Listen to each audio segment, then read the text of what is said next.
누가복음 9장 7절부터 9절까지 봅니다.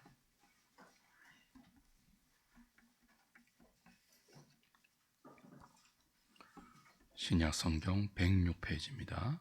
누가복음 9장 7절, 8절, 9절입니다. 같이 한 목소리로 합독합니다. 분봉왕 헤롯이 이 모든 일을 듣고 심히 당황하니 이는 어떤 사람은 요한이 죽은 자 가운데서 살아났다고도 하며 어떤 사람은 엘리야가 나타났다고도 하며 어떤 사람은 옛 선지자 한 사람이 다시 살아났다고도 함이라. 헤롯이 이르되 요한은 내가 목을 베었거늘 이제 이런 일이 들리니 이 사람이 누군가 하며 그를 보고자 하더라. 아멘.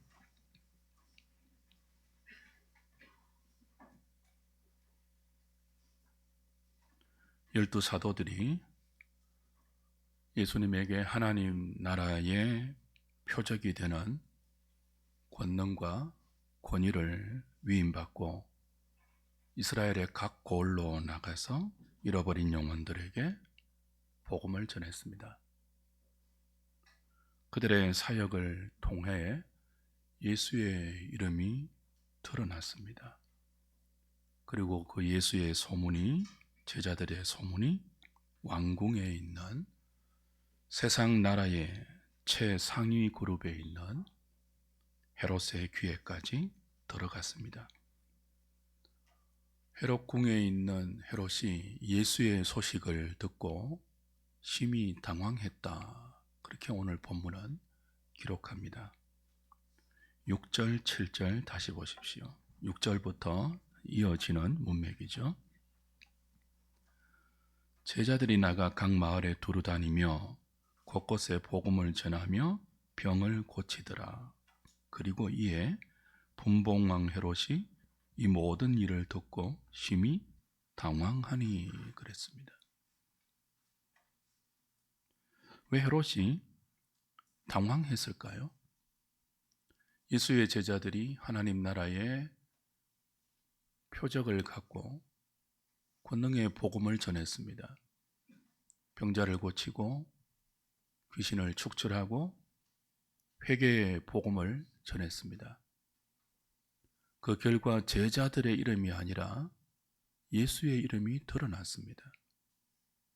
그리고 그 예수의 소문이 헤롯에게까지 전달되었습니다. 그리고 헤롯은 자기 귀에 들려온 예수의 소문을 듣고 심히 당황합니다. 왜 당황했을까요, 헤롯이? 자신이 죽였던 세례 요한이 생각났기 때문이죠. 9절 보십시오. 헤롯이 이르되 요한은 내가 목을 베었거늘 이제 이런 일이 들리니 이 사람이 누군가 하며 그를 보고자 하더라. 예수의 소문이 헤롯 궁에까지 들려왔는데 사람들은 그 예수의 소문을 듣고 혹은 예수님이 행하시는 권능과 전하는 복음을 듣고 이런 말들을 했어요. 죽었던 세례 요한이 살아왔다. 종말에 메시아로 예언된 엘리야가 나타났다. 혹은 구약의 옛 선지자 중에 하나가 살아났다. 이런 말들을 했습니다. 근데 헤롯은 그런 말 중에 누가 생각났다고요? 자신이 목 베어 죽였던 세례 요한이 생각이 났어요. 헤롯이 당황했다고 하는데 당황하니라는 이 말은 지속 또는 반복의 의미를 지닌 미완료 시제입니다. 그리고 예수의 소문을 들었다라고 할 때 듣고는 단 한 번만 들었다는 단순 부정 과거 시제예요.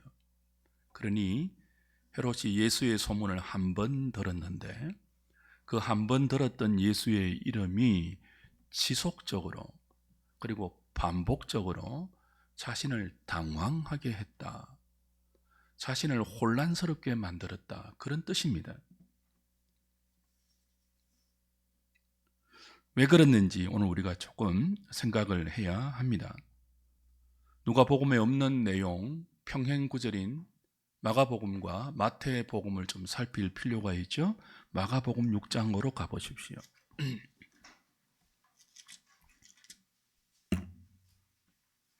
12절부터 보십시오.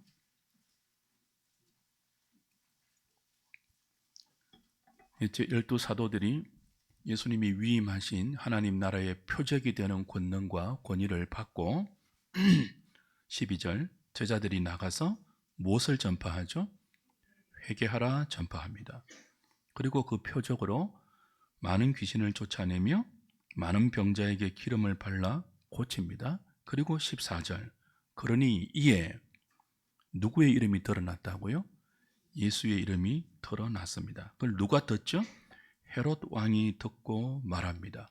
어떻게 말하죠? 이는 세례 요한이 죽은 자 가운데서 살아났도다.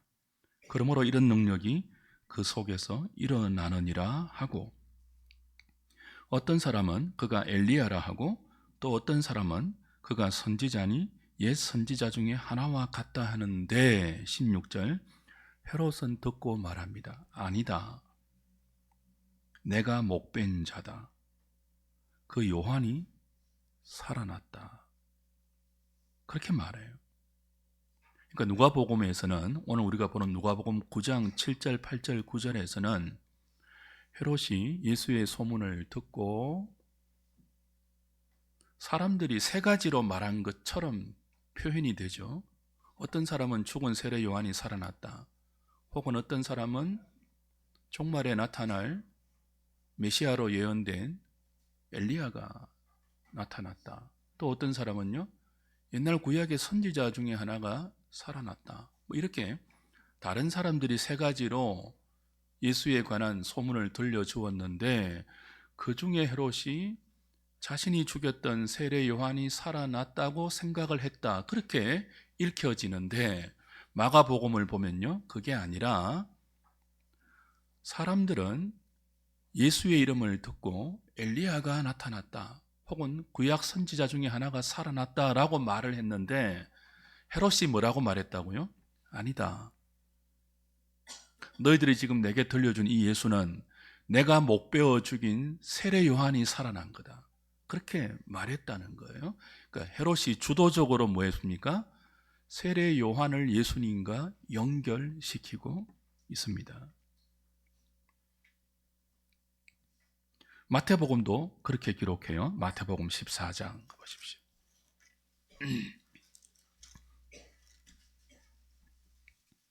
1절, 2절입니다. 그때에 분봉왕 헤롯이 예수의 소문을 듣고 그 신하들에게 이르되 이는 세례 요한이라. 그가 죽은 자 가운데서 살아났으니 그러므로 이런 능력이 그 속에서 역사하는도다 하더라. 자, 헤롯이 지금 어떻게 생각하고 있습니까? 예수의 소문을 듣고 자신이 죽인 세례 요한이 이 예수의 속에서 부활하여 이런 운동을, 회개의 운동을 일으키고 그 회개의 표적으로 죽은 자도 살리고 귀신도 쫓아내고 많은 병자를 고치고 심지어 누구까지요? 예수의 제자들까지 그의 스승과 똑같은 말을 하고 똑같은 일을 한다. 무슨 결과라고 생각한다고요? 자신이 목베어 죽였던 세례 요한이 이들 속에 살아나서 이런 운동을 능력으로 일으키고 있다. 그렇게 신하들에게 말했다는 거예요. 헤롯이 주도적으로 예수님과 자신이 죽였던 세례 요한을 연관시키고 있습니다. 당황하는 중에, 혼란스러워하는 중에 그렇게 하고 있다는 거죠. 왜 이렇게 헤롯이 생각할까요? 다시 마가복음 6장 다시 가보십시오.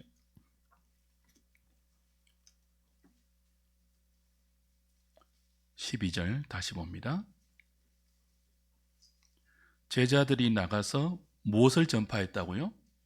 회개하라. 거기 밑줄 치셔야 됩니다. 동그라미 치세요. 여러분의 성경에. 회개가 사실은 핵심입니다.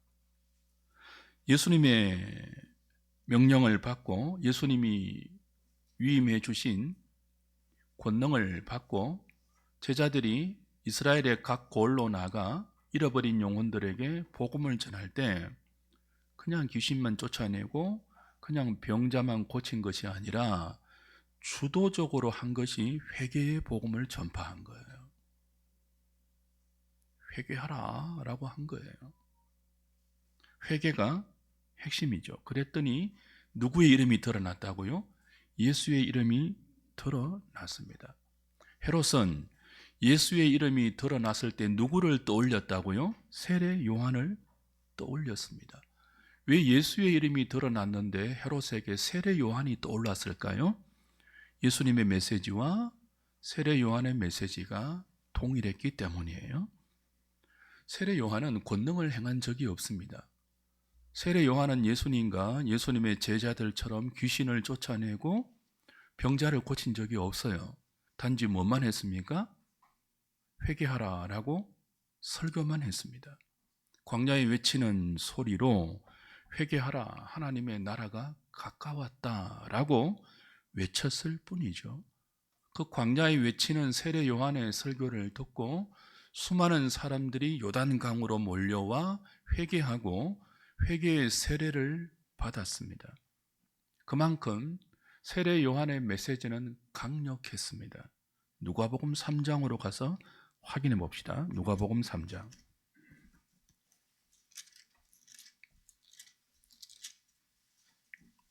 1절부터 봅니다. 세례 요한의 사역이에요.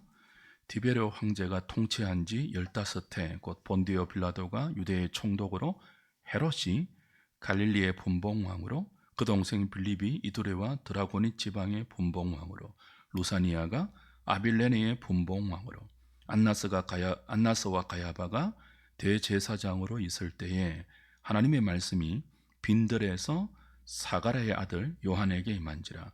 요한이 요단강 부근 각처에 와서 죄사함을 받게 하는 회개의 세례를 전파하니 선지자 이사야의 책에 선바 광야에서 외치는 자의 소리가 있어 이르되 너희는 주의 길을 준비하라. 그의 오실 길을 곧게 하라. 모든 골짜기가 메워지고 모든 산과 작은 산이 낮아지고 굽은 것이 곧아지고 험한 길이 평탄하여질 것이요 모든 육체가 하나님의 구원하심을 보리라 함과 같으니라. 요한이 세례받으러 나오는 무리에게 이르되 독사의 자식들아 누가 너희에게 일러 장차 올 진노를 피하려 하더냐. 그러므로 회개에 합당한 열매를 맺고 속으로 아브라함이 우리 조상이라 말하지 말라.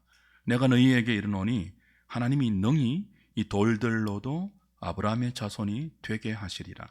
이미 도끼가 나무 뿌리에 놓였으니 좋은 열매 맺지 아니하는 나무마다 찍혀 불에 던져지리라. 세례 요한이 예수님의 길을 예비하는 주의 선지자입니다. 그가 광야에 있을 때, 빈들에 있을 때 하나님의 말씀이 임했습니다. 그 말씀은 회개의 말씀이었습니다. 세례 요한은 하나님께 받은 그대로 무리들에게 말씀을 전했습니다. 어중간한 말씀이 아니라 강력한 회개의 촉구였습니다. 독사의 자식들아 라고 말할 정도로 너희에게 임할 임박한 진노를 피하려면 회개에 합당한 열매를 맺어야 한다. 일갈할 정도로 굉장히 강한 메시지를 전했습니다. 그의 강한 메시지는 누구에게도 전해졌습니까? 요한이 사역하던 배경을 누가복음 3장 1절 2절이 말해주는데 갈릴리의 분봉왕 헤롯이 통치하던 때였죠. 근데 요한은 빈들에서 무리들에게만 회개를 전파한 것이 아니라 헤롯 궁에 있는 갈릴리 지역의 최고 권력자 그 분봉왕 헤롯에게도 회개의 메시지를 전파했습니다. 마가복음 6장 17절부터 보십시오.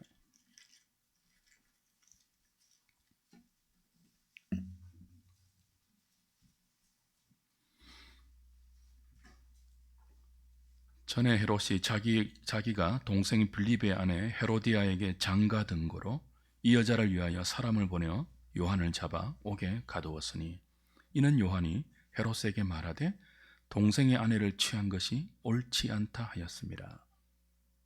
자, 헤롯이 동생 빌립의 아내, 즉 제수 씨를 자기의 와이프로 삼았어요. 그래서 요한이 헤롯에게 말합니다.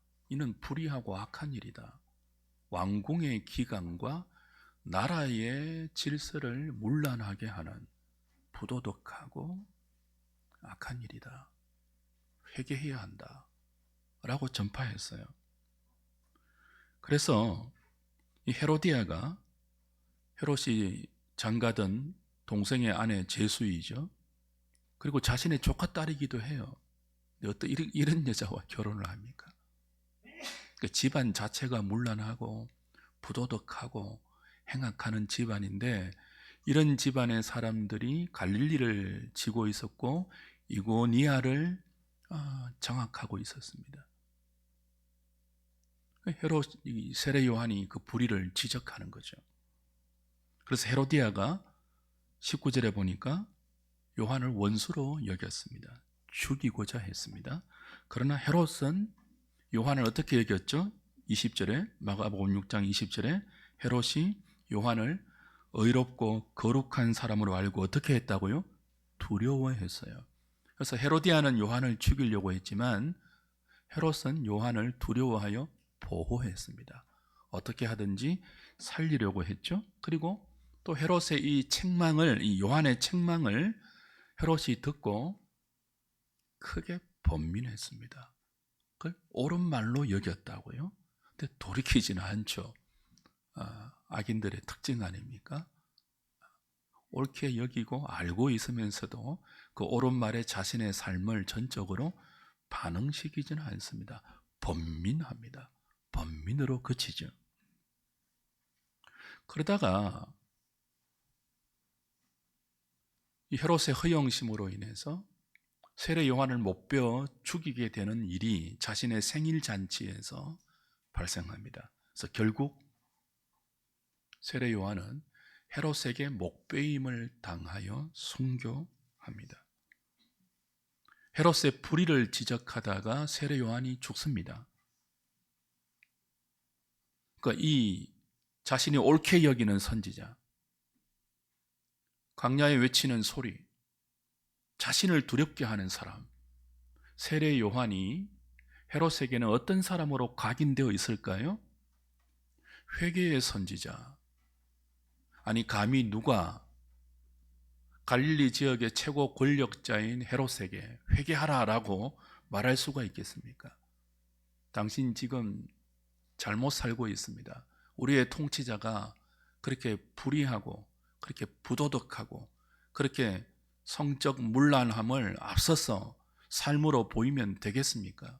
결혼의 의미를 파괴하고 제수와 결혼하고 조카 딸과 결혼하는 그런 일이 가당한 일입니까? 그게 나라의 통치자로 어렵고 바른 일입니까? 회개하십시오. 이렇게 전하다가 뭐예요? 죽었다고요.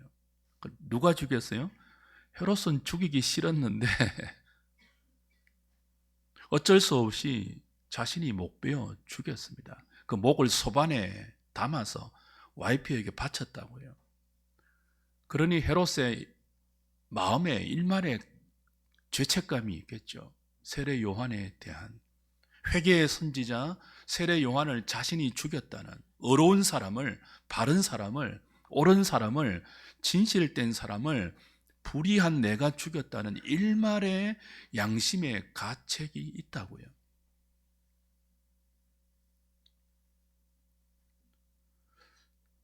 그러면서도 그 권력의 자리를 유지하기 위하여 자신의 그 부도덕한 삶을 계속 권력의 자리에서 이어가다가 어떤 소식을 듣는다고요?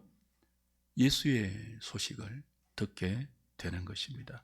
마가복음 1장 넘어가 보세요. 마가복음 1장. 예수님도 똑같은 말씀을 전하는 거죠. 14절, 15절 보십시오. 같이 읽어볼까요? 시작. 요한이 잡힌 후 예수께서 갈릴리에 오셔서 하나님의 복음을 전파하여 이르시되 때가 찼고 하나님의 나라가 가까이 왔으니 회개하고 복음을 믿으라 하시더라. 자, 요한이 잡혔습니다. 헤롯이 잡았습니다. 옥에 갇혀 있습니다. 근데 요한이 잡히자 누가 나타났다고요? 예수란 사람이 나타났는데 요한과 똑같은 복음을 외쳐요. 때가 찼고 하나님의 나라가 가까웠으니 회개하고 복음을 믿으라. 그러던 와중에 자신이 헤롯을 목베어 죽였습니다.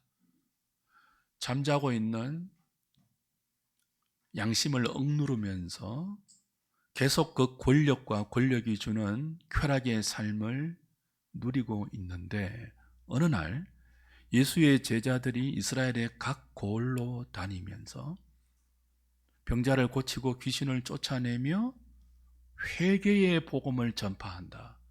그래서 예수의 이름이 드러났다 하는 소식을 들어요. 누가 듣는다고요? 헤롯이 들어요. 그리고 심히 당황합니다. 혼란스러워합니다. 그러면서 뭐라고 한다고요? 이 사람은 내가 죽인 세례 요한이 다시 살아나서 그 속에서 운동하고 있다. 그렇게 신하들에게 말하는 거예요.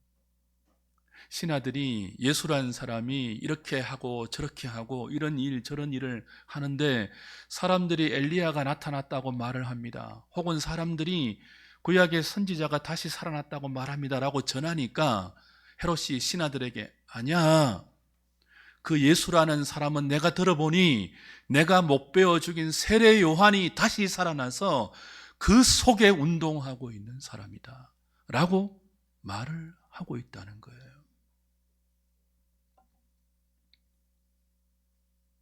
사실 헤롯은 이런 감정을 느끼는 사람이 아니죠. 양심을 속이고 거절하다가 마침내 진리를 대적하고 진리의 사람을 죽이지 않았습니까?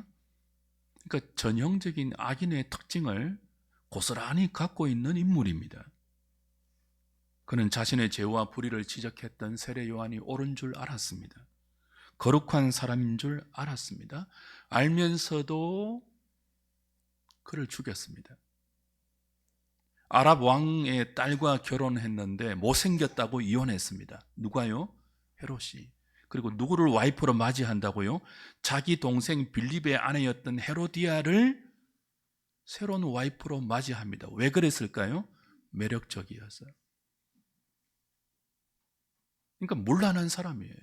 부도덕한 사람이에요.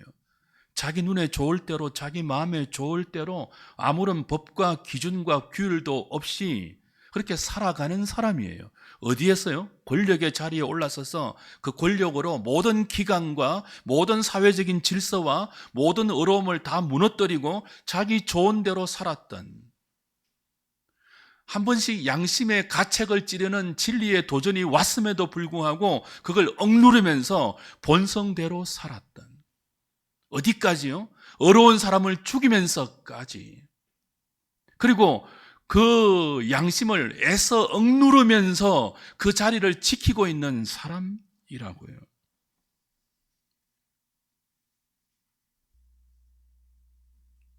그런 헤롯 앞에 어느 날 자신이 죽였던 세례 요한보다 훨씬 업그레이드된 예수라는 사람이 등장한 거죠. 세례 요한은 표적은 행하지 않았잖아요.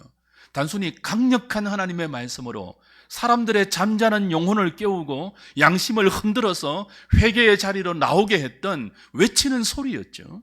근데 예수는요, 세례 요한보다 더 강력한 메시지를 전할 뿐 아니라 거기에 뭐까지 부과되어 있죠? 그가 전했던 회개의 복음의 핵심, 하나님 나라의 표적이 되는 악한 귀신이 쫓겨나고 병자가 고침받고 심지어 죽었던 사람도 살아나는 생명의 표적이 나타난다고요.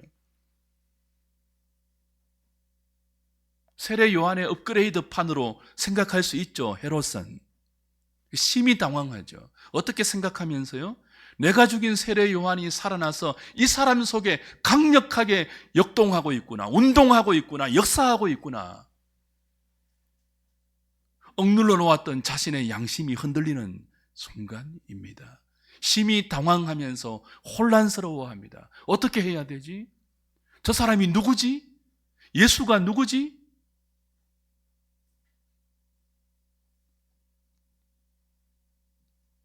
얼마나 놀랐으면, 얼마나 당황했으면 자신이 죽였던 세례 요한이 살아났다고 생각했겠습니까? 부활을 믿지 않는 불신자거든. 얼마나 그의 양심이 충격을 받았으면 그런 말을, 그런 생각을 했겠냐고요. 주 안에 사랑하는 여러분, 교회가, 또 저와 여러분이, 성도가 이 땅에 존재하는 이유 중에 하나가 무엇입니까? 복음과 그 복음에 합당한 삶으로 세상의 양심을 깨우는 자들이죠. 누가요? 저와 여러분들이. 우리의 공동체가 세상이 자신들의 욕망을 구현하기 위해서 애써 억누르며, 양심을 억누르며, 죄책감을 억누르며 어쩔 수 없이 본성대로 그렇게 살아가는 이 세상 사람들과 세상의 모든 가치관을 향하여 우리가 뭐예요? 그들의 잠자고 있는 영혼의 양심을 흔들어 깨우도록 이 세상 속에서, 불의 속에서, 더러움 속에서 부름을 받아 그리스도와 연합하고 성령을 받아 보냄을 받았죠. 이런 세상 좀 흔들라고, 양심을 억누르며 자신의 욕망을 따라서만 살고 있는 사람들을 좀 흔들어 깨우라고 주님이 우리를 부르시고 보내신 거죠. 이 신앙 공동체를 주님의 몸으로 이 땅에 세우신 거죠. 교회의 존재 이유입니다. 성도의 살아있는 이유예요. 그 존재 이유를 우리가 이 땅에서 펼치지 못한다면 우리가 여기 살아있는, 예수 믿으면서 신앙하고 있는 의미가 사실은 없다고 볼 수 있죠. 여러분 때문에 한 사람의 영혼도 흔들리지 않는다면, 한 사람의 양심도 각성되지 않는다면,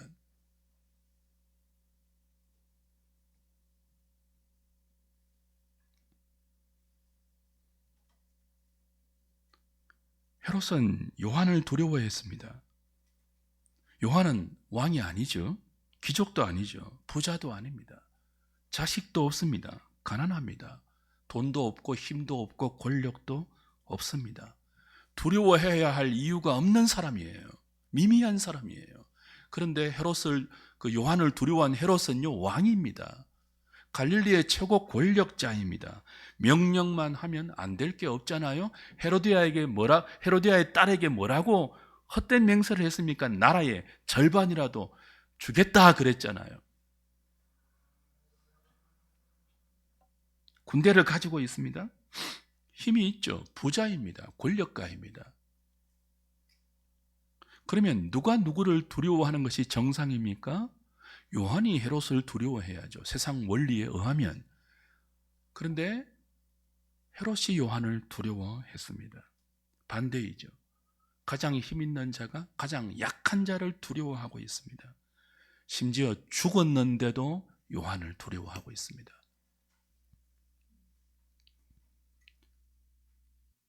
세상이 두려워하는 사람이 누구이겠습니까?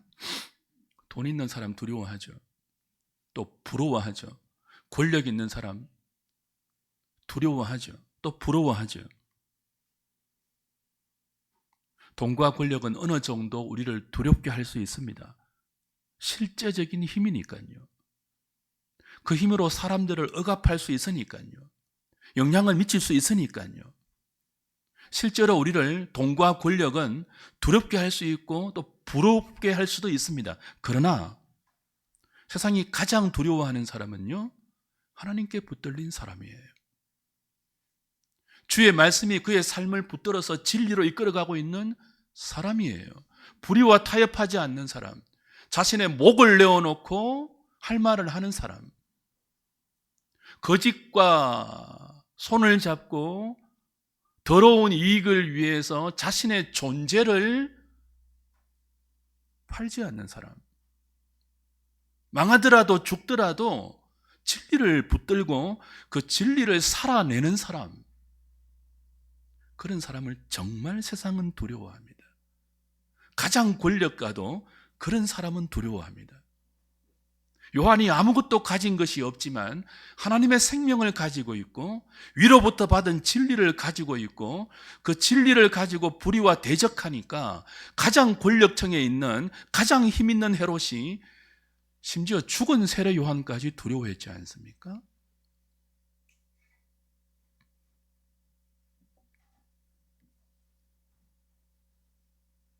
오늘 본문은 우리에게 헤롯을 심히 당황하게 만든 세례 요한과 예수의 제자들과 예수님처럼 우리도 세상에 그런 영향을 주는 사람이 되라라고 도전합니다. 이 도전 앞에 우리는 이런 생각을 합니다. 저와 여러분이 세상을 향하여 이런 질문, 이런 충격, 이런 도전을 주는 존재가 되려면 우리가 먼저 우리 삶 안에 그런 지각의 변동이 있어야 돼요. 내 인생에 예수로 인한 이런 삶의 지각 변동이 없었는데 어떻게 다른 사람들에게 도전할 수 있겠습니까? 내 삶이 예수로 흔들린 적이 한 번도 없는데 어떻게 내 삶으로, 내 말로, 내 존재로 다른 사람의 양심을 흔들 수 있겠습니까? 내가 흔들린 적이 없는데.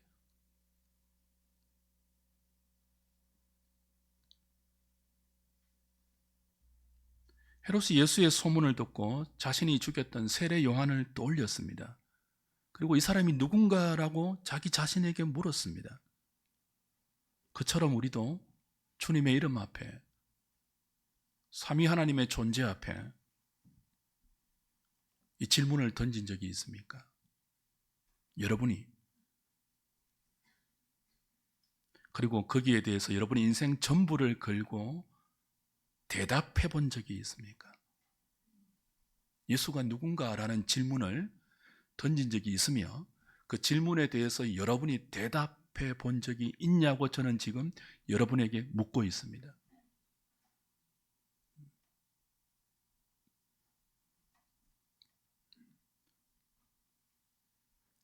조금 뒤 누가복음 9장 18절로 가면 예수님이 제자들에게 이렇게 묻습니다. 누가복음 9장 이제 몇 주 후에 보겠죠. 18절. 예수께서 따로 기도하실 때에 제자들이 주와 함께 있더니 물어 이르시되 무리가 나를 누구라고 하느냐. 제자들이 대답합니다. 19절. 이르되 세례 요한이라 하고 들으는 엘리야라, 들으는 옛 선지자 중에 한 사람이 살아났다 하나이다. 다시 주님 묻습니다. 20절. 예수께서 이르시되 너희는 나를 누구라 하느냐. 제자들에게만 물으실까요? 오늘 우리에게도 묻고 계시죠. 너는 나를 누구라 하느냐. 자, 사람들은 예수님에 대해서 이렇습니다. 심지어 헤롯조차도 내가 죽였던 세례 요한이 살아났다, 그렇게 말을 하는데 너희는 나를 누구라 하느냐, 너는 나를 누구라 하느냐. 여러분은 여기에 답해 보신 적이 있습니까? 이 주님의 질문 앞에 여러분의 실존을 걸고 궁구해 본 적이 있습니까? 그리고 이 질문이 여러분의 삶을 흔든 적이 있습니까? 흔들려 본 적이 있습니까? 그리고 흔들리면서 이 질문을 던진 주님 앞에 여러분의 삶을 새롭게 정돈해 보신 적이 있습니까? 재편성해 보신 적이 있습니까? 내 마음대로 살아왔던 내 인생을 너는 나를 누구라 하느냐 하는 주님의 질문 앞에서 다시 생각하고 다시 돌아보고 다시 정리하면서 주는 그리스도입니다, 살아계신 하나님의 아들입니다 하는 이 대답을 그분께 내 고백으로 드리면서 그 고백에 맞게 내 삶을 하나님 앞에서 다시 재조립하고 다시 정립하여 내 삶을 이어온 적이 있냐는 말이에요.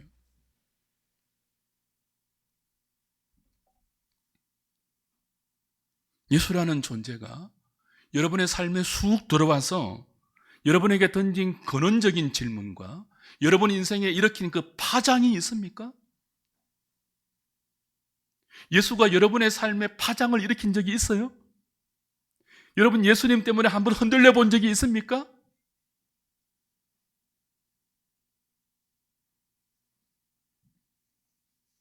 하나님을 만나면 흔들리지 않습니까? 예수를 만나면 흔들려야 하지 않습니까?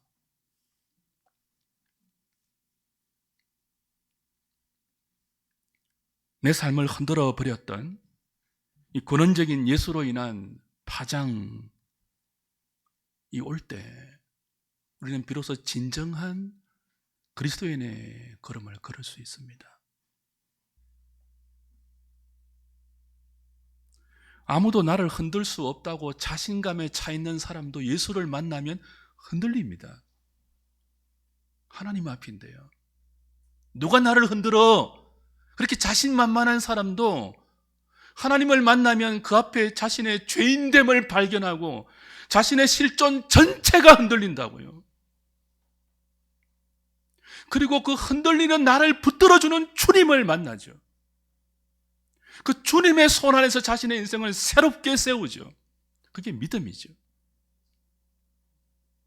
그런 자가 존재하는 삶의 주변에는 그 사람 때문에 흔들리는 영혼이 일어납니다. 그 사람 때문에 잠자고 있고 죽어 있던 영혼들이, 양심들이 찔림을 받고 자극을 받고 도전을 받고 영향을 받는 일들이 일어나죠. 교회 아닙니까? 그게 성도 아닙니까?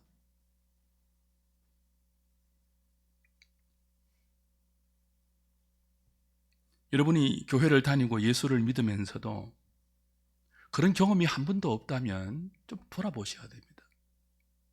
과연 나는 예수를 믿고 있는가? 여러분 예수 믿는 게 뭐라고 생각하십니까? 이런 근원적인 질문 한 번도 진지하게 던져본 적이 없고 그저 피상적으로 예수 믿고 더 잘되고 나의 모든 고통이 예수님 때문에 좀 해결받고 이렇게 편안하게 죽음으로 가고 후손들 잘되고 뭐 그런 것입니까?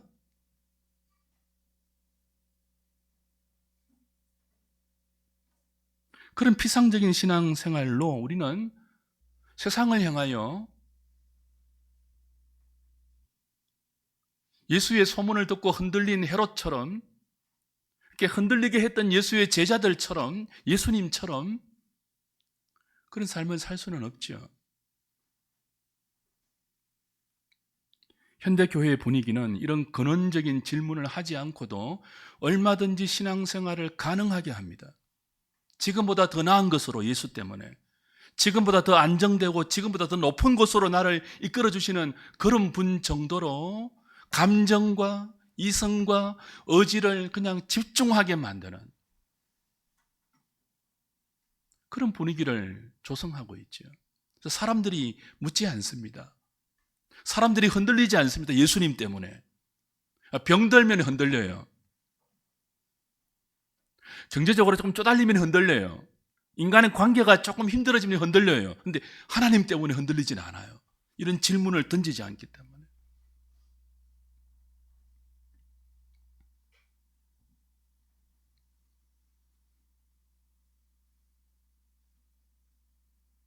주 안에 사랑하는 여러분, 본문이 말씀하는 또 본문이 도전하는 이런 내용들에 대해서 아무것도 이야기할 것이 없다면 우리가 사람들 앞에서 몇 년을 교회 다녔든지 그 사람의 직분이 목사인지 장로인지 권사인지 집사인지 상관없이 어쩌면은 처음부터 다시 신앙생활을 시작해야 할 수 있습니다. 근원부터 새롭게 흔들려야 돼요. 예수님 때문에. 여러분 안에 있는 불의한 삶, 더러운 삶, 가식적이고 외식적인 삶이 예수님 앞에 흔들려야 돼요. 그 예수님이 흔들 때 흔들리는 것이 믿음이잖아요. 그 흔들려야 바로 잡을 수 있잖아요.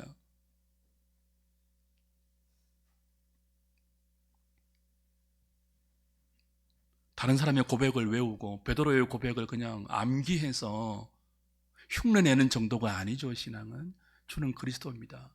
살아계신 하나님의 아들입니다. 성령님만이 우리 안에 고백하게 하는 이 위대한 신앙 고백이 우리 안에 진지하게 맺힐 때 그 신앙 고백을 진지하게 삶으로 살아내는 그런 우리를 통해서 세상이 자신의 잠자던 양심이 좀 흔들리는 것을 느끼면서 우리가 믿는 예수에 대한 거룩한 호기심을 느끼게 하는 사람들, 교회 아닙니까? 교회 안에 있는 성도들 아닙니까? 저와 여러분 아닙니까? 만약 이런 우리의 존재 이유에 대해서 생각하지 못하고 우리가 지금 신앙생활을 하고 있다면 오늘 이 본문이 주는 이 부담스러운 그러나 반드시 물어야 할 이 거룩한 질문과 도전 앞에서 다시 우리의 믿음의 허리띠를 조아매고 믿음의 옷깃을 여며서 하나님 말씀에 붙들린 진리에 사로잡힌 교회로 또 그런 성도가 되기를 원하면서 주께서 우리에게 은혜를 주셔서 우리가 말씀의 사람, 거룩한 사람으로 이 불의한 세상에 죽어 있는 양심을 조금이라도 자극하고 흔들어 깨우는 일에 쓰임받는 그런 거룩한 통로로 우리의 남은 생애가 진전되게 하옵소서. 기도하는 저와 여러분, 우리 모든 하누리 식구들 되시기를 주님의 이름으로 부탁드립니다.